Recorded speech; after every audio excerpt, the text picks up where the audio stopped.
And what all businesses need is money, and every now and then you need to get helped out. They're giving you money so that you'll give them some money back. That's where they generate their profit. They're not making pizza. That's not their forte. It's only 10% of the population has the courage to become an entrepreneur. So, I mean, if you are an entrepreneur, you're like a rare breed. Really? And he said, well, it's true of humans too. So if you put a business on the table and money or a job, humans will always take the job because it's less risky, even though they can make more money from a business. Well put. Yeah, a lot of people think that. I think a lot of people think that just because they have the desire to want the money, it means that's what they deserve. It's like a bookie. It's actually like an addiction. So he actually, over a span of maybe a year and a half, he had 6 of them. You know, there's plenty of money around. It's just, how do you qualify?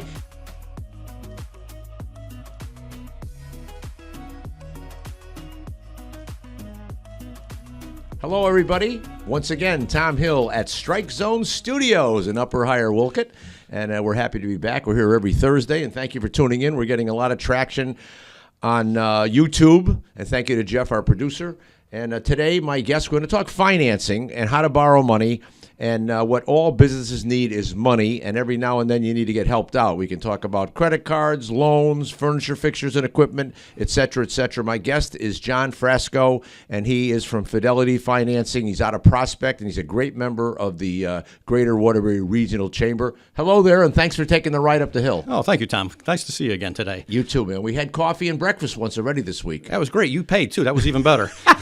My pleasure. This guy is full of knowledge, folks. So, give us a call after if you have questions. I'm at 203-206-8631 or 203-755-HILL. And, John, what's your business phone if somebody wants to talk about money? 203-707-4791. All right, so you do private money. You're a mortgage broker. What do you do different than a bank lender? Basically, what I am is a commercial broker, which is strictly for business. Now, if you look at your institution... A commercial money broker. Commercial money broker, exactly. Not a real estate broker. The Got distinction between the two. Usually what you see is a lot of businesses will go to your institutional banks, your Bank of America, your Ions, your M&T.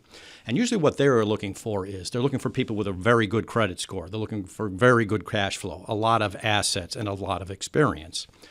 A lot of people that are starting a business or maybe having trouble in their business, maybe their credit score isn't as good as it should be, maybe their income is dropping a little, they still need money to survive as a business. So what do? They come into the private lending sector.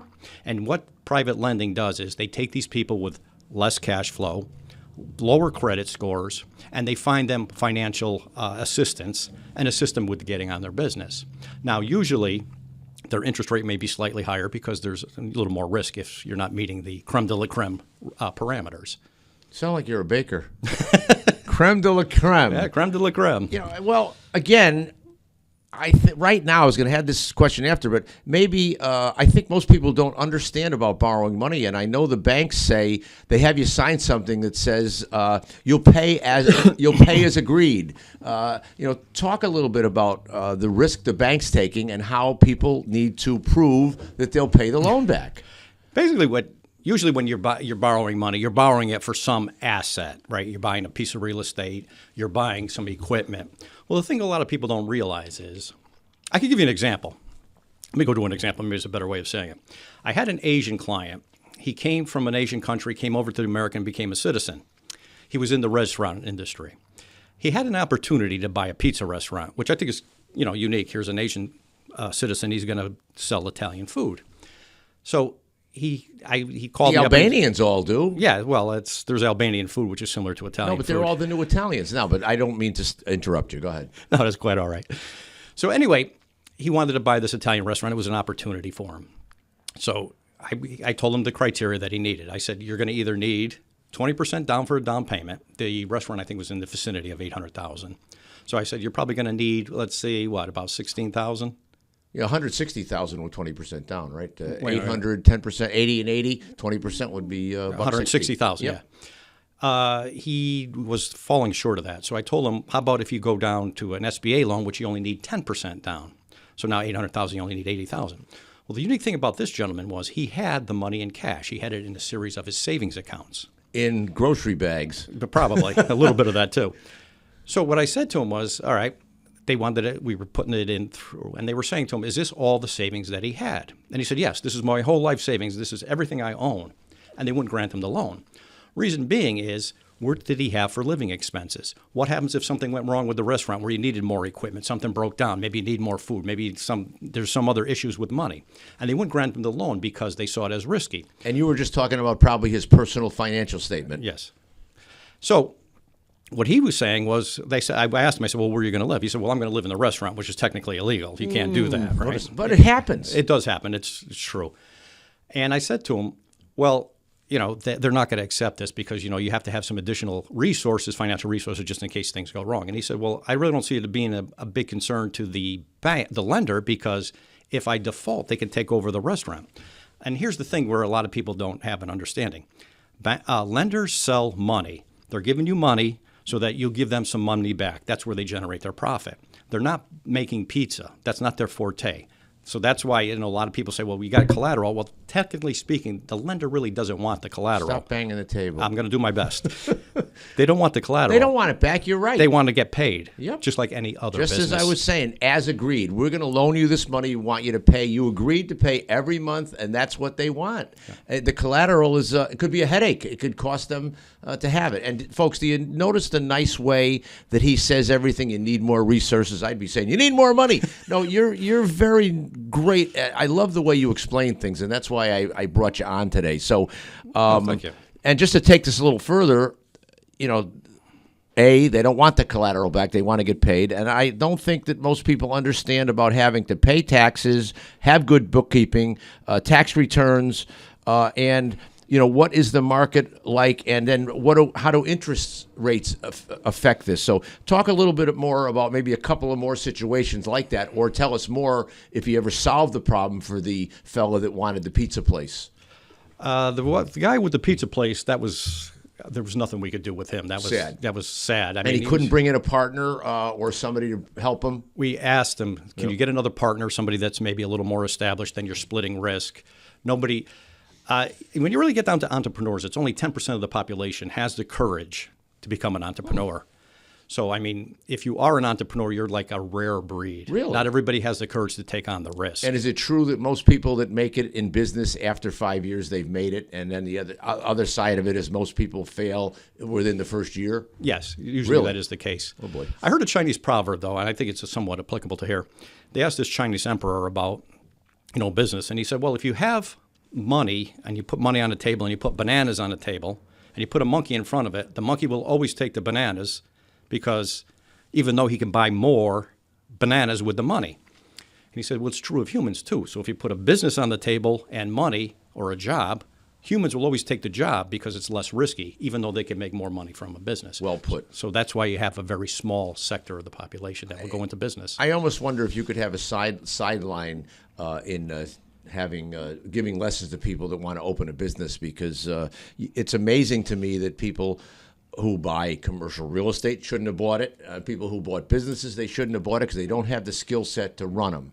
Exactly. I think, it reminds me of like when you watch TV when they're fix and flip. They're showing people they buy a house and then they fix it up and flip it. It seems easy, right? Well, we throw in some paint, we fix some drywall, we do a little landscaping. When you actually get your hands dirty with it, it's far more complicated. It's tough on the timetable. And usually when they do let's say a fix and flip like that, they got an interest-only loan, so you're still paying the interest rate. But when you're done paying the interest, you got to pay the full principal back. Exactly. And a lot of people don't see it. It's not as easy as it looks. Well, I always tell people who, I'm doing commercial real estate for 40 years. When you buy real estate, you buy yourself a job. It's called real estate management. It's called collecting the rents. It's called fixing things. Let's see. Give your contact if somebody wants to call you about a loan, and then we're going to talk about some of the loan products that you handle. All right. My number is 203-707-4791. Website or LinkedIn? Website would be www.fidelityfinancesolutions.com. And I know you're on LinkedIn. Yeah, I'm on LinkedIn. How do they find you there? Same way. Search out Fidelity Finance Solutions, and you'll come up with my profile. Right, so you just talked about fix and flip. Do you have any fix and flippers in your portfolio? Because I know they don't usually go to the banks, I don't think.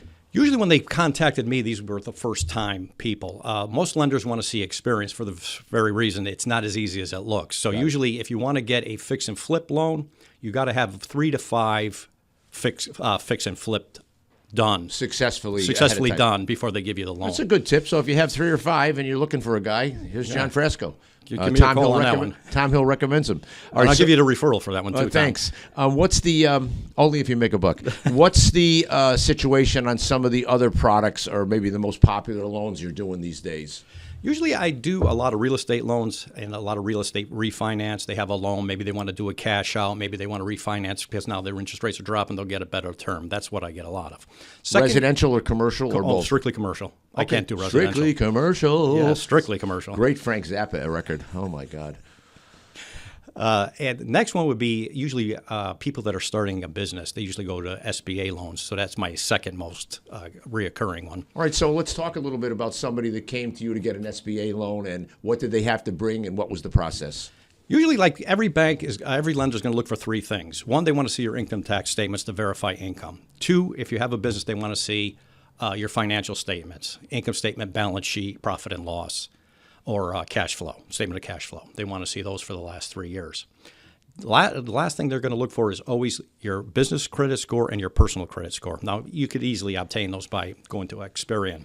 One thing Say that slowly. Where do you get it? You can get a free credit report on Experian.com, www.experian.com. I want to be careful with the trade lingo and slow this down just a little bit, because I just think that a lot of people think they're just going to call you up and they can come over and you're going to hand them the money. I see this with commercial real estate. They think they're going to give me a deposit, wave a flag, and the property's theirs. Yeah, a lot of people think that. I think a lot of people think that just because they have the desire to want the money, it means that's what they deserve. Basically, what the bank are looking for is what's your ability to pay. And what they do is from that ability to pay, they figure out what loan can you qualify or what loan can you easily pay for. If you're beyond that limit, they're not going to loan it to you, because then there's a higher rate of default if that happens. And how many? And you're around. You go to a lot of chamber meetings. You're visible on LinkedIn. What about the experienced people? I would imagine even them, with the way the world is changing, you could help them. I do. I mean, a lot of people that I'll give you an example of a doctor called me. This could be a little bit of a lengthy story, but I think it has a lot of value in how. Oh, we have all afternoon. Talk as long as you want. Take your jacket off, relax. All right, back to the doctor. All right. I don't want to mention any names or exact situations because I don't want to embarrass anybody or reveal anything. Dr. Demento. Dr. Demento. Okay, that's what we'll call him. He had a practice. He was making over $100,000 in billing per month. Wow. So that's $1.2 million a year. $1.6 million. Oh, sorry. Bad math. Go ahead. He also had a commercial real estate building, a commercial building that he was leasing out to a bunch of members. Not members, a bunch of people, clients. What had happened was he was doing well for quite some time, and then he got sick. Well, the sickness kept him out of work or away from his practice for about a year. In order to facilitate his patients, what he did was he said to a couple of his friends that were doctors, "Could you take over my patients until I come back?" And assistance? Yes. Help me out, dude. Right. Or help me out, doctor. Help me out, doctor. Doctors exactly. don't like to be called dudes. So they took on some of his clients. Well, what had actually happened was, I mean, if you got your own practice and you're taking your practice is going to be the first priority. Yeah, that's exactly right. You're going to take on a few other clients. So what happened? Well, the billable hours dropped. Some of these patients went to other physicians because, they weren't being served. And so, did you get that? The billable hours dropped. Okay, so getting a loan, that's going to be a red flag. Exactly. Right? It's going to be a lot tougher because income is dropping. Told you this guy knew his stuff. Also, he had a little trouble with the clients paying on the commercial building. Now, he's away. He's not, contacting them and saying, hey, you owe. I mean, he's recovering. Right. Tip number 2, you got to chase your rents. Exactly. You, if anybody, knows that. So he did have good cash flow previously. So what he did was he went to his local lender. Now, they offered him something called an MCA, which is a merchant cash account. And basically what it does is it looks at how much cash flow you have, and then they're going to give you a loan relative to that. Now, usually they don't have an interest rate because they say technically it's not a loan, even though it looks and walks and seems like a loan. But it has a high factor rate. Now, the factor rate will go anywhere from 1.7 to 1.49. Against the debt? Yes. Okay, so, the principal that you're borrowing. So basically what they're saying is if it's 1.27, basically for every dollar you pay, or you borrow, you're paying back $1.27 versus 1.49. It's also every dollar probably, you pay, or it's a 15% interest rate. 27. Oh, boy, okay. The second one's 49. Yeah, oof. All right, now it gets better. This is why you need a guy like this if you're going to borrow money. He's a mortgage broker. John Frasco, our guest. Continue. So what else happens is, since they consider they're taking your cash flow, they either take the money from your account either daily, weekly, or every 2 weeks. The money comes right out of your account. And most of us are used to paying a loan by the month. By the month, right. Actually, it takes the money out faster. So what had happened to this doctor? Well, he was taking his money, cash flow away so fast he didn't pay his other bills. So what did he do? He needed another MCA. So he gets another MCA for like maybe $10,000 to pay the money that he can't pay with the first MCA. Boy, it's like a bookie. It's actually like an addiction. So he actually, over a span of maybe a year and a half, he had 6 of them. Now this raises his debt. Was he on time with all of them? Oh, no, they take the money out right away. Yeah. So you got to be on time. Other people didn't get paid. Yeah. Okay. Credit rating drops. All right, now I lost where I was going there. I broke my train of thought. Well, we're comparing this MCA and what kind of products and the trouble that happened with the doctor. Right. So now everybody says, well, you could easily refinance this. No, his debt ratio relative to income, it's raised his debt ratio too high. They're not going to, no lender will take that on if the debt ratio is too high. Second thing is, if you have an MCA, that takes first position, which means they get their money first. They're taking, most people get paid at the end of the month. He's getting it every week, every day, or every 2 weeks. So, there's no money left for anyone else. So it's even when you're in this predicament, it's hard to get out. So what other products would you suggest that are better than an MCA, especially if somebody has decent credit? Here's what I would have said. He's getting third-party payments from a insurance company, right? Because since he was a physician. Now, when you're getting third-party payments, you're usually going to get paid every 30 days, every 60 days, every 90 days, maybe 120. So it's a lot longer time frame. There's something called factoring. And I think if you're getting insurance payments, this is probably the best way to go, especially if you need money or even if you don't. Because what factoring does is it buys your accounts receivable, similar to an MCA.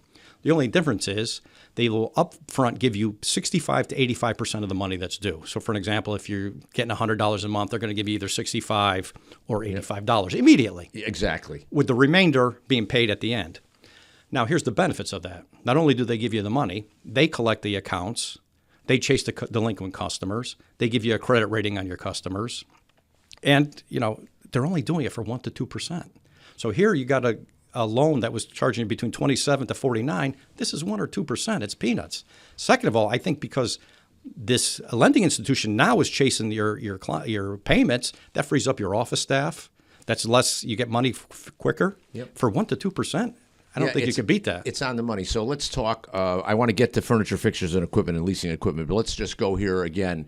I bet you must see a lot of different situations. So what's the process for them to come in and sit down with you and have you analyze their situation? Because as a mortgage broker, you probably have 10 or 15 places to go with different products. Exactly. So demystify that and talk a little bit about your meeting with them, what they should bring, and how that meeting will go.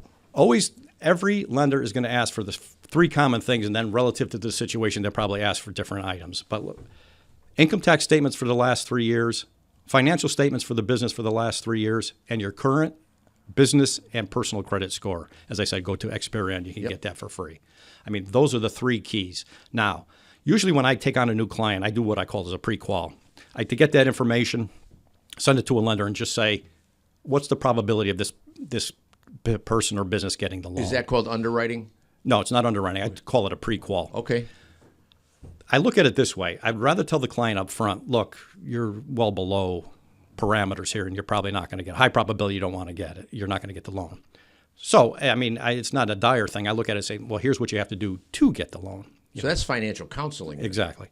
So, that if it gets the pre-approval goes through, then we send it to underwriting. Because some lenders will charge you an application fee.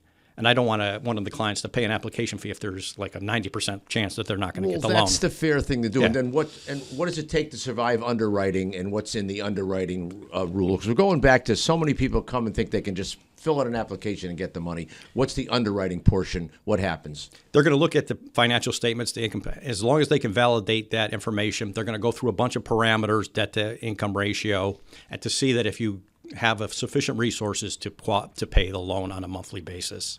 That's really what they're trying to determine. All right, so now, if you had like commercial real estate and you want to refinance against, like, say, a commercial building, they're going to do an appraisal of the building. Of course. They're going to check you're going to ask for a rent roll. So that's a different scenario because that's a specialized area. That's commercial real estate. So many moving parts. I'm doing about one a week, broker's opinion of value, in order to maybe get a listing. But there's a lot of people that maybe they don't really want to sell it, but they want to figure out what it's worth to maybe use it as collateral, sell it to their neighbor, or just to know where they stand in their investment. But back to you. Exactly. They always can do a cash out, too, if they need money. So if it appreciates in value, you could do a cash out. And you do cash outs for people, too. Yeah, do a cash All right, out. so let's go, though, to those people that want to lease specialized equipment or buy it for their business, and then furniture, fixtures, and equipment. Leasing is a unique area that I don't think a lot of people take advantage of. Now, there's usually two types of lease. There's a capital lease and an operating lease. Most people are better off going with an operating lease. Let's talk for an example. Let's say you have a restaurant and you're buying equipment for the restaurant, ovens, refrigerators, ice machines, et cetera, et cetera. Dishwashers, the latest and greatest. Yeah. If the equipment is prone to breaking down, you're better off with a lease. Reason being, if it breaks down, you could call the lender and say, hey, this machine, or whatever the case may be, is broken. We need a new one. Now you're getting a brand new one. A lot of times if the equipment goes fast obsolete, like, say, a computer, maybe 3 months, 5 months, it's obsolete, you want the newest technology, lease it for a year, then after that year you get a new computer. And if it's an operating lease, anything breaks down with the computer, they have to come in and repair it. And what about furniture, fixtures, and equipment? Or your desks, your furniture. Let's say you want to have a $10,000 design conference room. How do you handle somebody like that? Same thing. You just show who you're going to buy the equipment from, whatever the equipment is, and you lease it. It's same as a purchase, except the lender actually owns it, and then you make them payments on it. The benefit to leasing, a lot of people don't realize, is 100% of your payment is tax deductible. So there is a big tax advantage. And like I said, if it's something that has a short lifespan or it breaks down a lot, you're better off leasing than you are purchasing it. This is great. All right. I'm Tom Hill, commercial real estate broker holding CCIM SIOR. You can find us at tomhill.com. John Frasco, take your little commercial. This is John Frasco from Fidelity Finance Solutions. Do all commercial lending for all your business needs. Let's talk now about financial counseling you can offer for a fee, because I think a lot of people, what you get for free today is not worth what you're getting for free. And if you pay somebody for something, you don't have to hire them if you don't want to hire them. So talk a little bit about what the questions might be and how you could offer people help in the financial counseling arena. A lot of times I've seen businesses that fall short for a loan. And basically what I was saying was you have to increase your income or you have to reduce your debt. The idea came to me that if the businesses knew how to do that, they'd be doing it anyway. So what I did was, with some clients, I would say to one of the clients that I had recently, they were in a tough situation. Income was low, debt was high, and they really were suffering or struggling on what to do. So what I did was, just as an experiment, I got a team together. We got somebody from accounting, a bookkeeper, to come in and review the books and see if there's any areas that could be, optimized or reduced. We got somebody in marketing to review the marketing plan so that we could generate more sales for them. We had somebody in the website and SEO that was trying to drive more sales to their website. And we also had somebody that checked out the computer systems as well. So if there was any economies of scale they can get by getting a better computer system, make things easier, automate more things, so that it was more self-sufficient. So that was something they were experimenting with. But you, as a crackerjack professional, would also have to make sure that those people had the finances to hire all this team. And then, what's the end game? Is it going to result in a better running business that has more cash flow?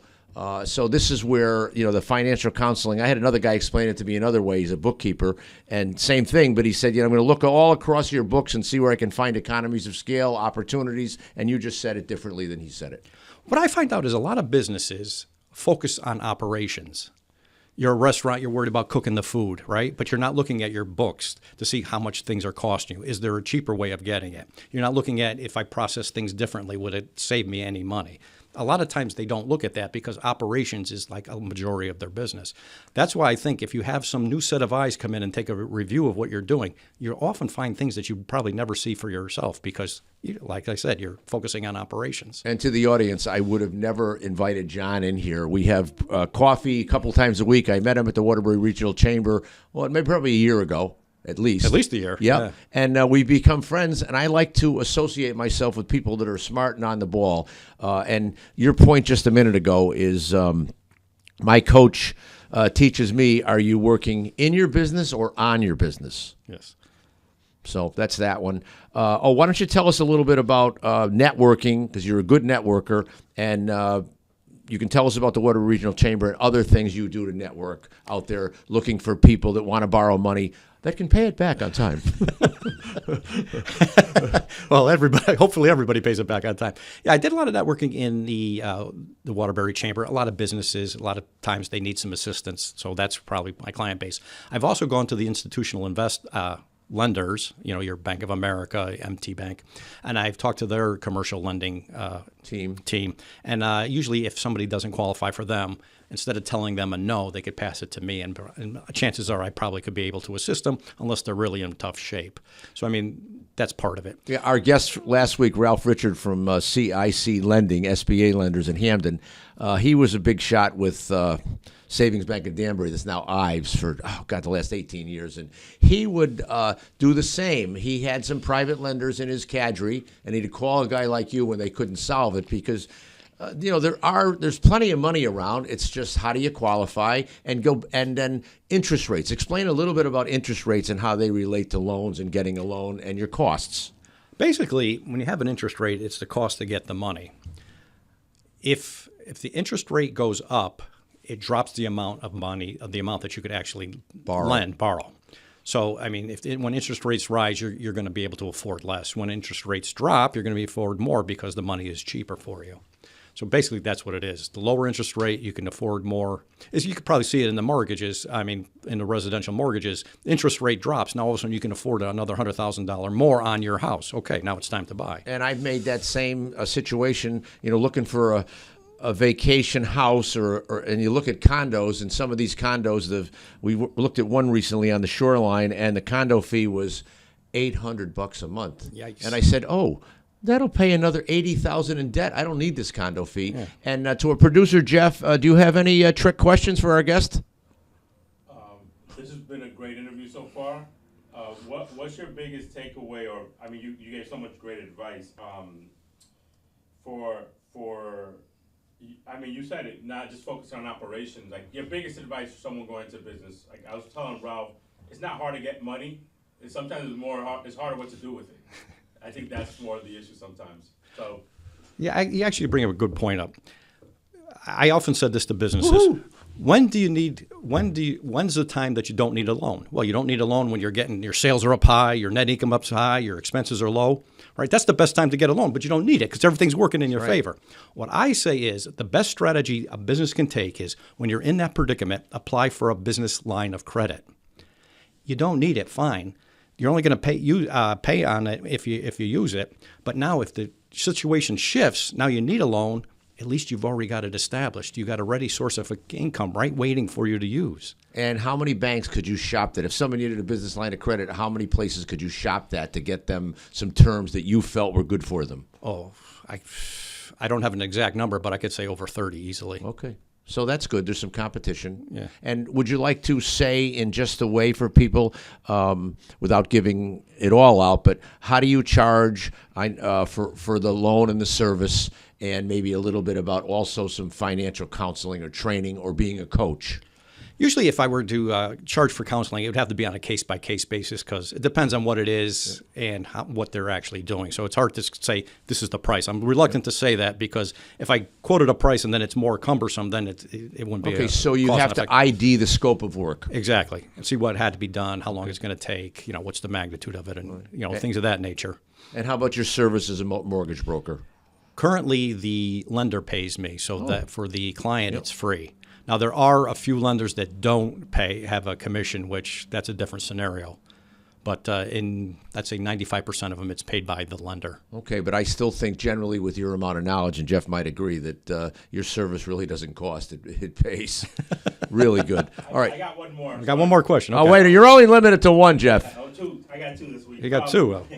So I know you want to help everybody, and you're available to help everybody. Where you are right now, who are 2 or 3 of your ideal clients that you really feel you can bring value to, like or one that you feel like, hey, if I can help this market or this target. Usually if they were first rejected by an institutional lender, your Bank of America, those are my ideal clients because chances are they were pretty close to getting the loan. Okay. Yep. So I mean, if it failed current institutional lenders' commercial loan, that's probably their credit rating score was probably too low, or maybe their net income was just a little bit lower. Now, the private lenders have different ratios, so they're a little bit lower, so you actually gives more people. But they charge more. Yes. And where there's risk, there's return. Exactly. I mean, I had once a client, he was selling 99 acres of raw land. He wasn't selling it. He wanted to sell it, so he wanted a loan to do some land improvements. Improve it. We talked about this in the past. That makes sense. If you're going to sell a piece of land, you put a driveway in, trim it, etc. A stake out where the building could be built. Yeah, he had to cut down some trees. Yep. He had to put in a road so they had access. He had to pay you. He actually wanted to get $500,000. The land was approved for $3.5 million, and now the lenders are looking at that. And here's the thing with lending: that land doesn't produce any money. I mean, there's not a business on it or anything like that where you could rent it, lease it, or anything like that. So it's non-income. Second thing, raw land is hard to sell because there's only a select group Limited of people, market. that could go over there and put something on there. So they gave him a favorable interest rate. It was only like 9.5% on the $500,000. The problem was they were charging him 6 points. Okay, so that's the payment to get. That's upfront money to get the loan. But you have to look at the whole situation on whether it's worth to pay the 6 points up front to get the money. Right, exactly. So he had to pay $30,000 to get $500,000. Small price to pay if you think the back end is worth it. That's what I say to all people. It's not what the expense is. It's what you can do with the money that generates you income. Now, he could pay $30,000. He got $500,000. He could have sold it for $3.5 million.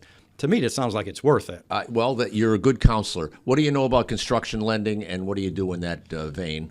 Construction lending is similar. It's ground up usually. Then again, it's experience too.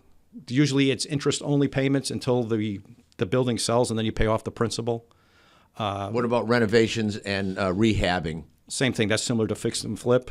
A lot of times, they will give you money to purchase the real estate and a second loan for the cost of renovations, materials, labor, and you can whatever. Look at those kinds of loans exactly, as well. yes. Okay, well, Jeff, anything else from you? Yeah, to finalize my question. Oh, sure. When I write my hashtags, are there maybe 3 businesses or 2 that are specific? Hey, if you're in this space, or this space, with the parameters you were talking about, just as I write hashtags, maybe I can, target somebody in a certain space. Anything that comes to mind, like 2 or 3 businesses that you think you can help? He talked about restaurants. Yeah, restaurants, real estate refinance, new businesses, for SBA loans. I mean, that's predominantly what I do. I mean, there's others. Leasing would be another one. I think factoring. I think you should be advising people and helping them run their business operationally. I think you're right. You know your stuff, dude. Okay. I agree with you, Tom. That was 3 questions. You sure you don't have? That was an agreement. You sure you don't have any more? Yeah, he keeps going with the questions here. I got 1 question. That was 5 questions ago. I'm gonna get billed soon enough.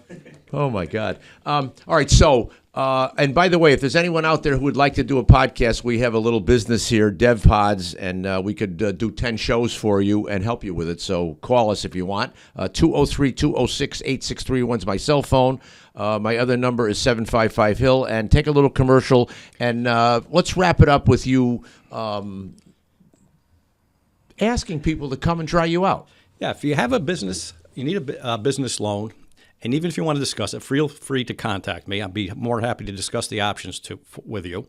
My phone number is 203-707-4791, or you can go to my website, which gives full explanation about the loans at www.fidelityfinancesolutions.com. Hope to have you back. You're a great guest, and thank you enjoyed for it. making your way up the hill here. I know you have a meeting. We got you out, I hope, 6 minutes early, but he's still got to climb down and get in his car, so we got him on time. Jeff, thanks again. Thanks, Jeff. Your technical wizardry is very much appreciated. Bye-bye, everybody. Have a good day.